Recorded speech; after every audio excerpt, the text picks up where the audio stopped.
subscribe to Android Discovery Channel, and press the bell icon to watch the interesting and exciting technology video first. Lenovo recently held its 7th annual Tech World Global Technology event, where it released a slew of new products including the new Tab P12 Pro and Tab P11 5G.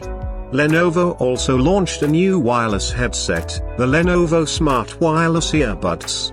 Lenovo Smart Wireless Earbuds will be a decent addition to PCs and smartphones, and it packs up to 25 hours of battery life.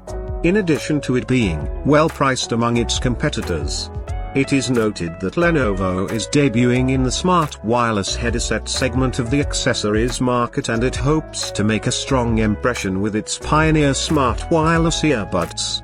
Earbuds support Bluetooth 5.0 and can sync seamlessly with Windows and Android devices. New wireless headsets feature active noise cancellation for an immersive audio experience. ANC feature, however, poses a huge drain on the device battery, as the device can only offer less than 5 hours when ANC is operational.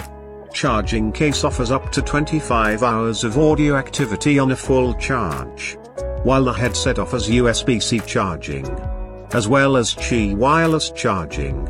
Water resistance credentials of the new wireless headset is assured with its IPX4 rating. Lenovo Smart Wireless Earbuds will go on sale in the US shortly and will retail for $99. And friends, if you have come to our channel for the first time, then please subscribe our channel